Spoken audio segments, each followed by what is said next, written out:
Hey everyone, welcome back to the Meaning Makers podcast. This is our first video podcast since the interview with Garrett Jones. If you haven't heard that one, feel free to go listen to it. It's a good conversation between two good friends about real estate, about life, about marriage. It's a good one. But today we're going to be going over the basics of meaningful interactions with other people. Now, the problem that I've heard several clients of mine, several coaches, even several friends and family members say is this statement. They say, I feel like I don't meaningfully connect with other people. And that is such a crucial statement because that one statement can be unpacked into a lot of different things, right? If you don't meaningfully connect with other people, you're not going to have meaningful relationships. If you don't meaningfully connect with other people, you're not going to have friendships. You're not going to be able to enjoy what life has to offer. And so today I want to kind of give the basics of what it looks like to meaningfully connect with other people. And it's going to be at a basic level. I'm developing a course right now to go more in depth into what it looks like to meaningfully connect with other people in a world that feels like meaningful connection is fading. And there seems to be this glimpse that I'm seeing on social media and even in interactions with other people. With the way the world has gone so digital, meaningfully connecting with people in the actual has been something different. One of my jobs is I work on a college campus, and working on a college campus for the last 8 to 9 years, seeing the difference between the first year I was on the college campus and now, the way students interact, the way people age 17 through 25 interact is so different than how they did 9, 10 years ago. And so I found myself having conversations with students or, like I said, clients in counseling or coaching where they just feel like they're not meaningfully connecting with other people. They're not having enriched relationships. They're not feeling like they're getting things out of life that they want. And so today's episode is all about the basics. So I want to share with you a similar struggle that I had first. I felt this in high school and in going into college, that 18 to 19-year-old range. For me, it was, how do I meaningfully engage with other people so that they'll want to stick around? And when I thought that thought, it was it was the opposite of what I needed to be thinking, because ultimately that was selfish. It's the want of the heart, but it's a selfish desire that actually doesn't yield the results that you want. When you say the phrase, how do I get people to stick around? That is my phrase of saying, I don't want to be lonely. The transverse of that is, I don't want to be alone. I don't want to be left out to dry. And so, how do we reframe that? Well, when I was 18, 19, I reframed that to where now I say, how can I benefit this person? How can I give them something that benefits them? And that's not a physical thing. How can I give them attention so that they'll want to talk to me again? How do I give them feedback? How do I give them gratitude? How do I make them feel warm and fuzzy inside? How do I do that? And so in college, and even after college, it's been testing. How do you do that with different people? And it's through the how that you make meaningful connections and interactions. So the first tier of the basics of meaningful interaction is going to be, you connect with souls, not bodies. I think it's so easy to see people nowadays as just that, people. They're objects, they're doing their own thing, they're just bodies. When really every single person is a soul that is worth getting to know, that is worth seeing. So whenever you are meeting someone new or talking with someone you've known for a long time that you want to get deeper with, you have to talk to their soul. You have to connect to their soul. Now, how do you do that? Well, I think the first thing you have to do is have the mindset of that. You can't be in the moment and immediately think, okay, I need to connect with their soul. What do I need to do? Because you're not going to be prepared. If you've never meaningfully interacted with anyone, the preparation is going to be the most important piece. So, what is the mindset you need? You need to have the mindset of connecting with emotion and connecting with language. I don't know if I was trying to think of the right word there, and I think language is the right word, because the way that someone talks to you and the way that someone feels when they're talking to you are probably the two most important things. People can say body language, we'll get to that. People can say this, that, and the other. Really, it's going to be the way that you present yourself in your language and in your emotions. So on the video, if you're watching the video podcast, I'll give kind of an example and you can hear it, hopefully, if you're just doing audio. But when thinking about it, if you and I are meeting for the first time and I come up to you and say, hey, what's going on? Yeah. How's it going? Feel good? Yeah. Oh, cool. Yeah. Cool. Like if I'm not making eye contact, I'm not clearly engaged, I'm not going to make a meaningful interaction, right? But let's do that again. And let's say we're meeting for the first time and your name could be John. I'll say that in this scenario. And we meet for the first time. Hey, John, how's it going? Good. Yes, I am so excited to be here. It's so great to meet you. Tell me a little bit about yourself. Really, you're into that same sports team as I am. Or, oh, you love hiking, man. I just went on a hike this past weekend. I got to tell you about it. It's connecting on interest. It's being intentional about the interaction. I think socially, with this digital age, it's so easy to be consumed with media that we see other people meaningfully engaging or not meaningfully engaging, and our brains are just fried. It's not that we're not doing it, we're just not preparing for it because we're so used to just sitting on our screen or watching TV and just looking and seeing other people interact that we're not prepared to interact when it's our time. And so bringing that together, it's saying, how do I have the mindset to intentionally engage with this person?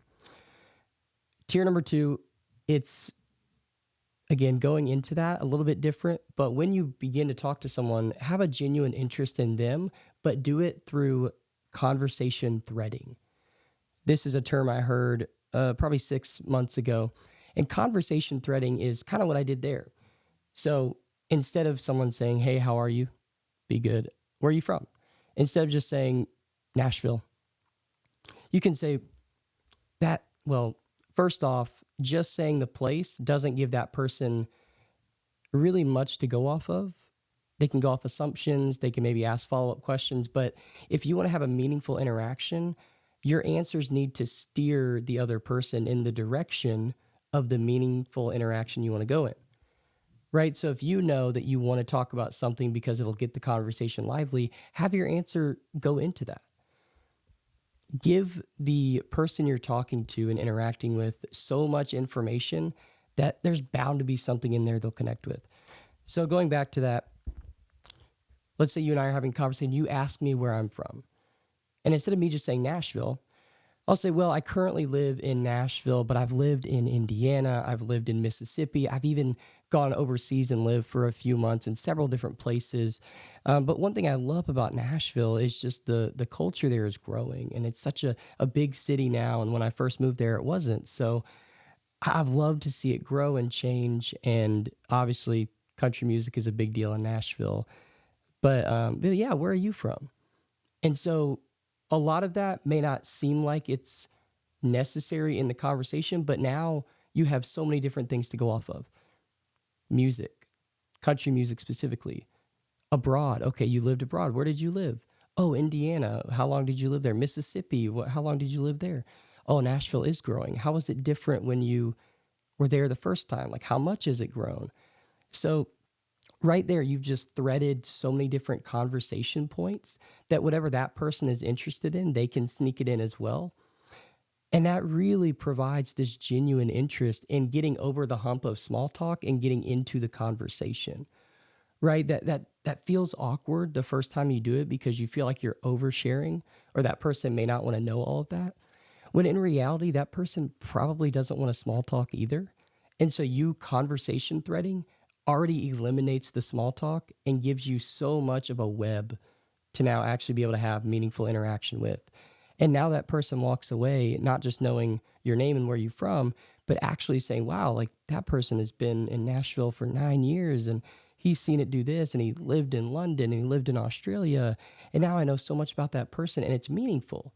There are now these meaningful stamps that they're remembering about their interaction with you, that the next time you see them, they'll remember and they'll say, oh, well, that person, I actually think they're pretty cool. Or I like that person. I want to continue to talk to them. So that's tier number 2.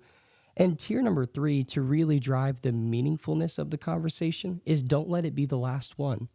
Have follow-up. Create a way to connect deeper at a different time. So if you're meeting this person through a friend, say, hey, I know that so-and-so put you and I together, or we're at this party together, but I would love to sit down to have coffee with you or go for a hike with you and just be able to continue to have this conversation. Because friendships are only made through the continued growth of time spent.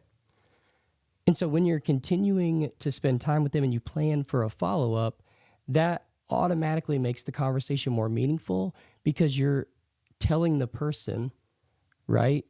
If I'm telling you, hey, you've been so interesting, or I've loved talking to you so much, I want to do it again. You're telling that person already that they are meaningful to you, that their presence means something, that their words mean something, that their experience means something, that you're someone worth being around. And so now with tier 3, you've not only made an initial meaningful interaction, but you've actually started a friendship. And so those 3 tiers are kind of really, really, really basic on how to have meaningful interaction. But so many students, so many clients have felt like they don't get that a lot. And I always tell people, look, life is what you make it. Every single day you have the choice to be able to be meaningful. You have the choice to create life for someone else, create life in someone else. You have the ability to choose, this is what I'm going to interact like today. If you're not a boisterous person, that's fine. Just be like that for 5 minutes. Practice being social, practice engaging socially, because when you practice it, it becomes easier. Practice doesn't make perfect, but it makes confidence. And so the next time you realize, oh, shoot, like I'm in this conversation, it hasn't been meaningful. When you practiced it enough, you already know what lines to say. And that feels not as genuine, but just because you have lines to say doesn't mean it's not genuine, right? So you already know, like, okay, I know how to steer this in a way to make it meaningful. And the last point I'll make before we're done is connections matter to make life meaningful. Humans weren't created to be alone. They weren't created to live in bubbles by themselves. They weren't created to sit at home on Friday, Saturday, Sunday afternoons and not interact with people. I think the great lie of society nowadays is I can get the same level of interaction, the same level of enjoyment from a screen than I can from a person. Such a lie. But the way that we actually fix that is each individual person decides, I am going to make a meaningful interaction today. I'm going to go out and see someone else for who they are. I'm going to connect with their soul. I'm going to have a genuine interest in them and really thread conversations so we can actually meet at similar interests and have a fun conversation. And then I want to follow up because I enjoyed it. I want to continue talking to that person. And you can even take this into relationship advice, right? If there's a girl that you like, if there's a guy that you like, do this. Have meaningful interaction with them. Engage intentionally with their soul and not just with their face, with their body, but with everything. See underneath, and I promise so much more will come to the surface. But connections matter for a meaningful life. I hope this basics of meaningful interactions has been helpful. It feels common sense when I say it to other clients, when I've said to other students, they say, man, that feels so common sense. But it's really not. In today's day and age, it's not common sense. And if you do these 3 steps, you're already eons above where other people are. So I hope that these tips, these tricks really help you out the next time you want to meaningfully interact with someone else. If you want more Meaning Makers stuff by me, you can follow me on X. On X, I usually post a few times a day. I try to interact with my followers, some other accounts that I like. I'm also on YouTube. It's where this is going to be posted as well. Spotify, Apple Podcasts. And as I mentioned earlier, I'm creating a couple of courses, if you want a deeper dive into just how to live a meaningful life. I'm learning how to live a meaningful life, and I just want to share with you guys what I'm learning, how I'm growing, what I see in the world of other people making meaning, and I'm really excited for it. Coming up, we'll have an episode come out on Monday, TBD as to what that is, and then next week, near the end of the week, I'll have an interview with Dr. Andy Melton. He is a Nashville-based counselor, and he runs his own private practice. He's a big entrepreneur advocate, so it'll be great to have that conversation with him. So thank you guys for listening. I appreciate you. As always, you are one decision away from changing your life. I truly believe that. And why not let that decision be to make some meaning?